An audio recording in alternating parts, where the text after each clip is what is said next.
हरे कृष्णा। वसुदेवम सुतम देवम कंस चाणूरमर्दनम देवकी परमानंदम कृष्णम वंदे जगद्गुरु। मूकम करोति वाचलम पंगु लंघते गिरिम यत कृपा तमहम वंदे परमानंदम माधवम। दोस्तों नमस्कार।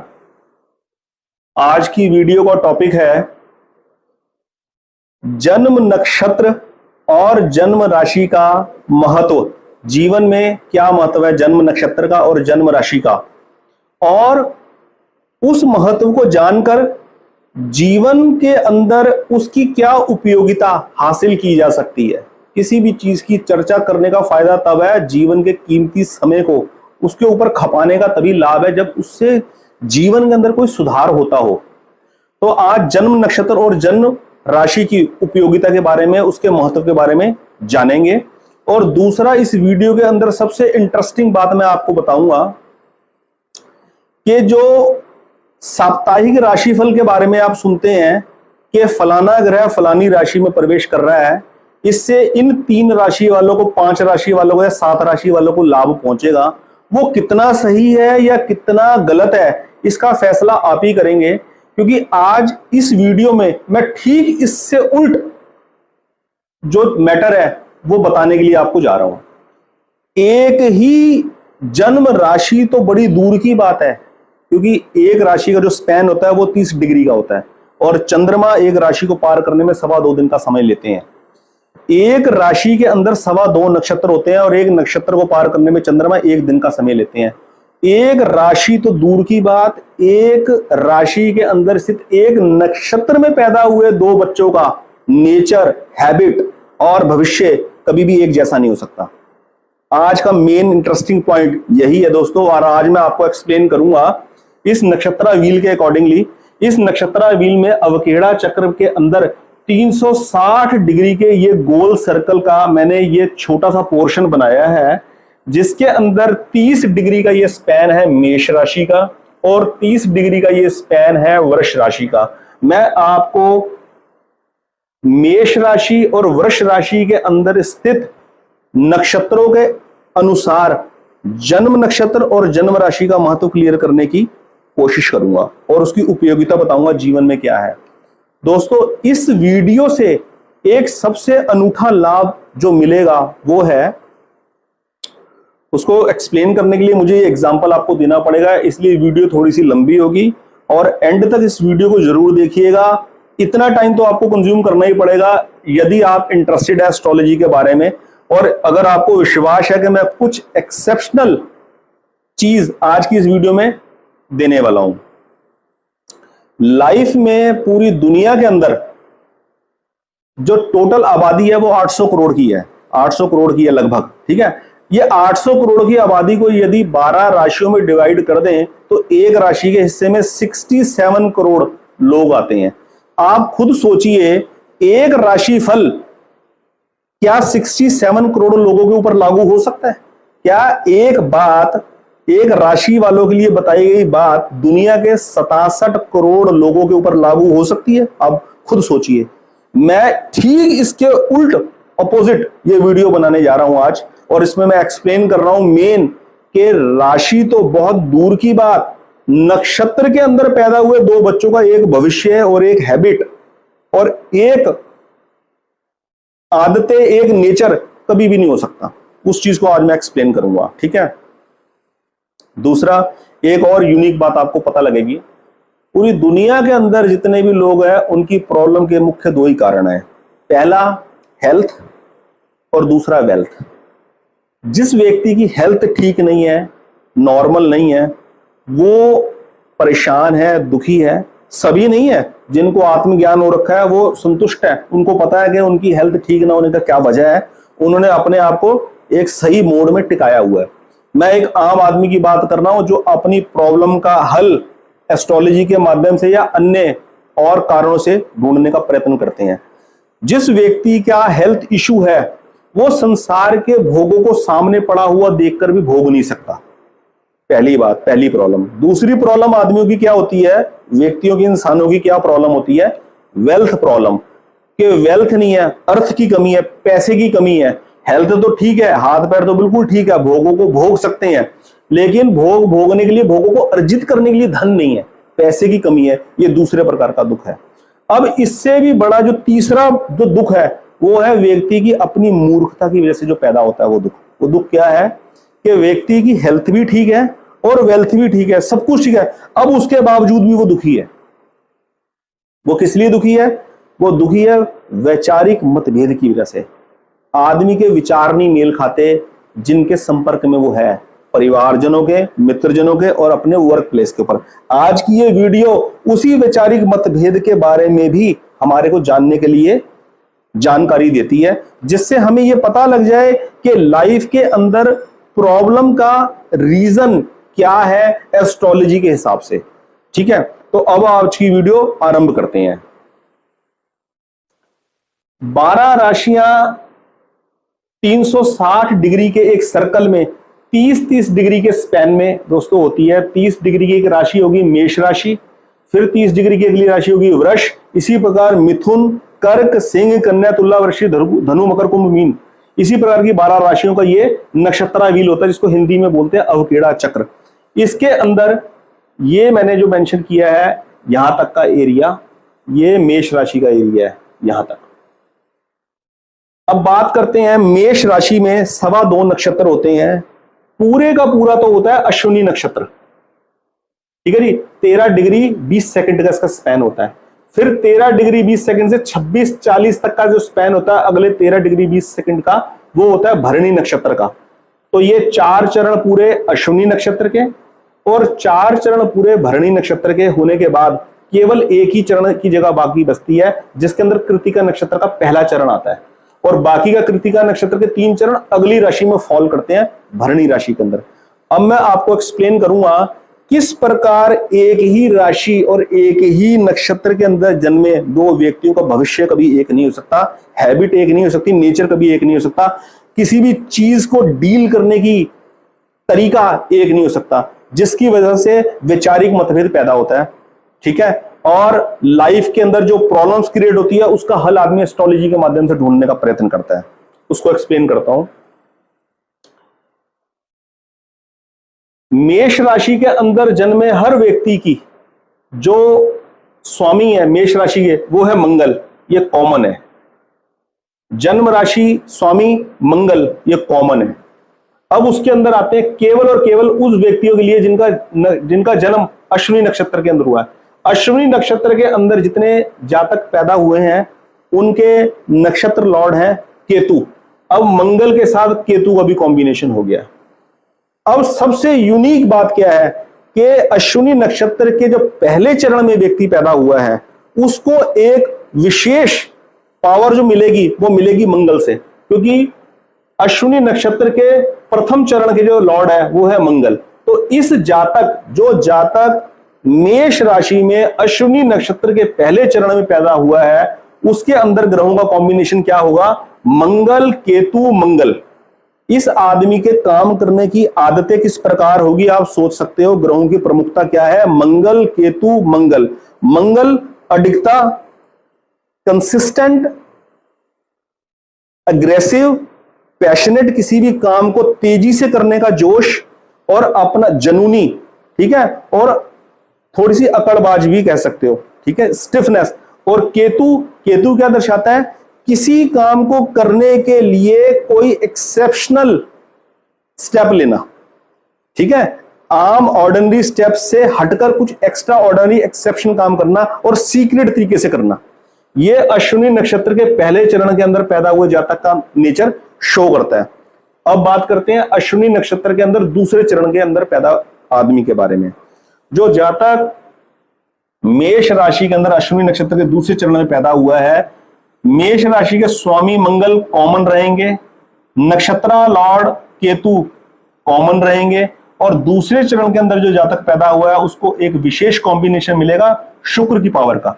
इस जातक के अंदर जो तत्व होगा वो होगा शुक्र का मंगल की बजाय। मंगल तो कॉमन है, पर पहले चरण में जो जातक पैदा हुआ था उसका कॉम्बिनेशन था मंगल केतु मंगल, और दूसरे चरण में जो जातक पैदा हुआ उसका कॉम्बिनेशन है मंगल केतु शुक्र। अब शुक्र जो है वो नैसर्गिक शुभ ग्रह है, सौम्य ग्रह है और डिप्लोमेट है। यानी कि इस जातक के अंदर काम करने का जो तरीका होगा वो मंगल प्रधान व्यक्ति से बिल्कुल हटकर होगा। प्रथम चरण के जातक का जो मेन फाउंडेशन ग्रह था वो था मंगल। उसके अंदर काम करने का तरीका होगा अपनी अकड़ से मनवाना, किसी बात को अपनी ताकत सिद्ध कर मनवाना। और दूसरे चरण का जो जातक होगा शुक्र प्रधान, उसका तरीका होगा अपनी पर्सनैलिटी से इंप्रेस करके सामने वाले को अपने फेवर में लेना। दोनों चीजों को आप डीपली समझने की कोशिश करना। मैं समझने का तो प्रयास कर रहा हूं, बाकी मेरी बात को पकड़ने की कोशिश करना। इसी प्रकार बात करता हूं तीसरे चरण की। मेष राशि के अंदर अश्विनी नक्षत्र के अंदर तीसरे चरण में जो जातक पैदा होगा उसके अंदर कॉम्बिनेशन होगा मेष राशि के स्वामी मंगल का और नक्षत्र लॉर्ड केतु का कॉमन है। और इसके अंदर जो टच होगा वो होगा बुध का, बौद्धिकता का। ये आदमी अपनी बुद्धि के स्तर पर किसी भी चीज को हासिल करने का ज्यादा आत्मविश्वासी होगा। इसको यकीन होगा मैं कोई ना कोई ट्रिक निकाल बैठूंगा किसी ना किसी काम करने के।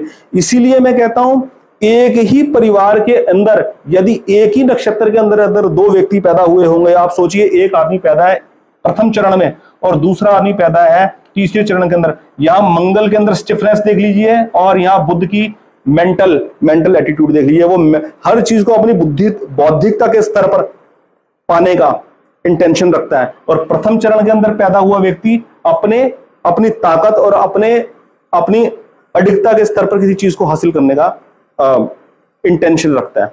ये है जिस वजह से आदमियों के स्वभाव अलग अलग होता है, जिसकी वजह से वैचारिक मतभेद पैदा होता है और जो हमें पूरी लाइफ ये चीज पता नहीं लगती। और उसका उन प्रॉब्लम्स का हल आदमी ज्योतिषियों को कुंडलियां दिखाकर और मोटिवेशनल स्पीकर्स के सेमिनार अटेंड कर ढूंढने की कोशिश करता है। उसकी वास्तविकता एक्चुअल में ये है जो मैक्सिमम एस्ट्रोलॉजी से चीज को पकड़ा जा सकता है। आज मैं वो आपके सामने एक्सप्लेन कर रहा हूं। अब बात करते हैं अश्विनी नक्षत्र के चौथे चरण की। चौथे चरण में जातक के अंदर कॉम्बिनेशन होगा ग्रह का बेसिक मंगल केतु प्लस चंद्र। ये आदमी कूल डाउन होगा। ये आदमी सामने वाले से काम निकलवाने के लिए यूज करेगा टूल को हम्बलनेस से, पोलाइटनेस से। ठीक है, इस आदमी का नेचर इस तरीके का होगा। ये अपनी पर्सनैलिटी को इस तरीके से बना के रखेगा कि सामने वाला मजबूर हो जाए इसके फेवर में काम करने के लिए। यानी कि इसको एफर्ट्स करने की कम जरूरत है in comparison to this one and this one. ठीक है दोस्तों, तो मेष राशि के अंदर ही अश्विनी नक्षत्र के अलग अलग चरणों में पैदा व्यक्तियों के अंदर स्वभाव में ये अलग अलग चीजें देखने को मिलेगी, जिसकी वजह से स्वभाव के अंदर एक अलग बर्ताव होता है और पारिवारिक मतभेद पैदा हो जाते हैं। और जिन प्रॉब्लम्स को लेकर हम लोग अपनी जन्म कुंडलियां दिखाते रहते हैं, कभी कोई अंगूठी पहन रहे, कभी कोई रेमेडीज कर रहे हैं। यहां मैं सिंपल रेमेडी क्या बताऊंगा आपको।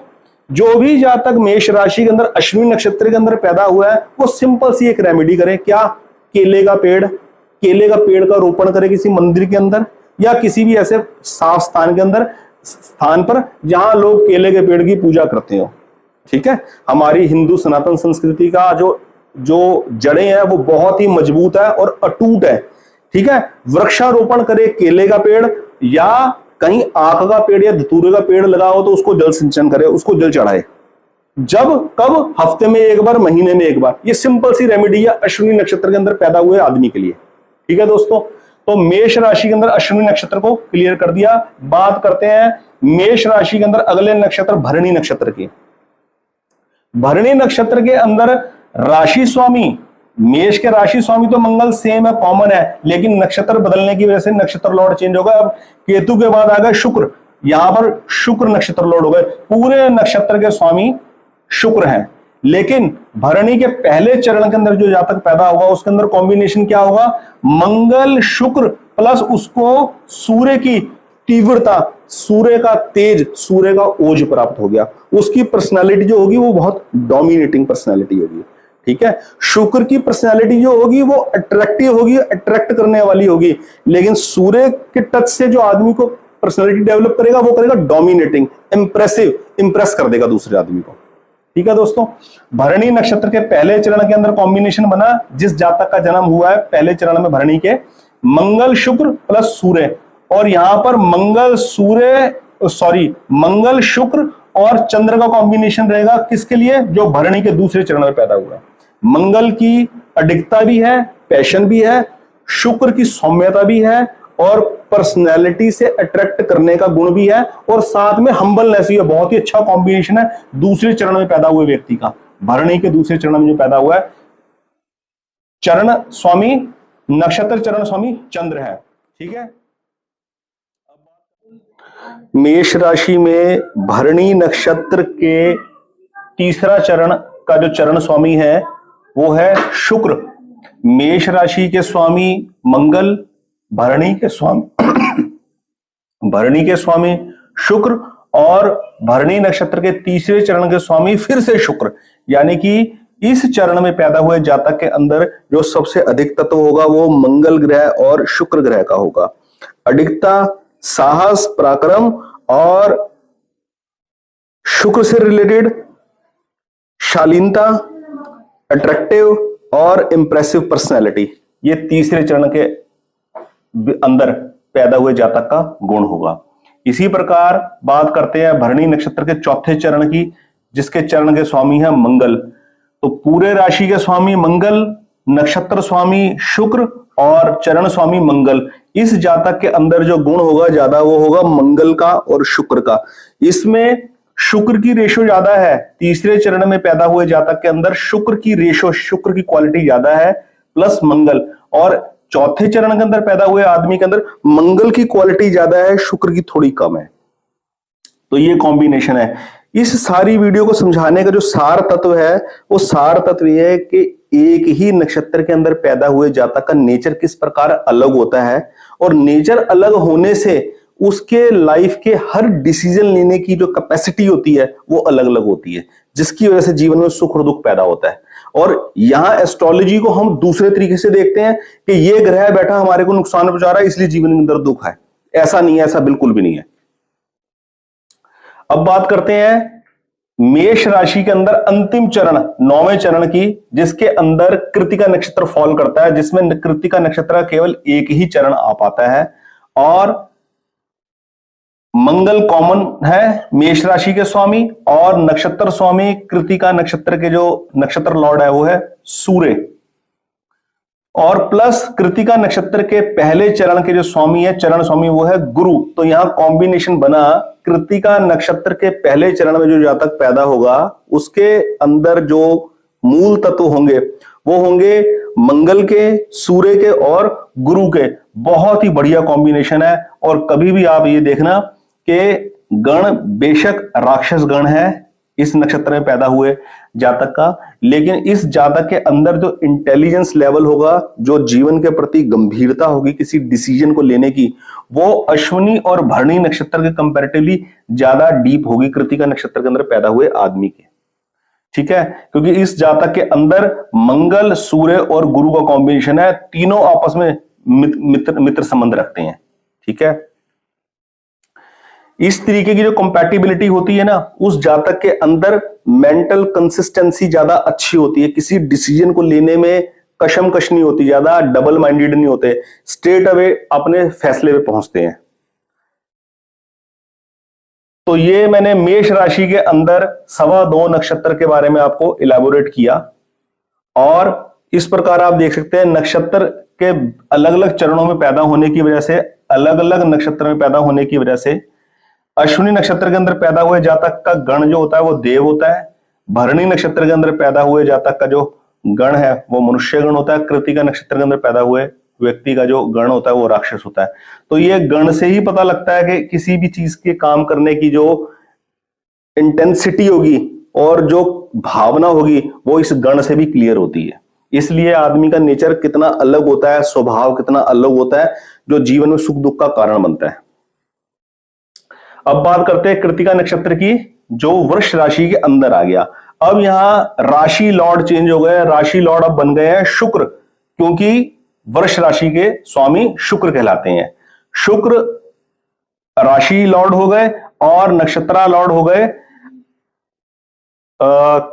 नक्षत्रा स्वामी हो गए आपके सूर्य कृत्तिका, क्योंकि तीसरा नक्षत्र है केतु शुक्र सूर्य, ये सीक्वेंस चलता है। केतु, शुक्र, सूर्य, चंद्र, मंगल, राहु, गुरु, शनि, बुध, ये सीक्वेंस चलता है 27 नक्षत्रों का।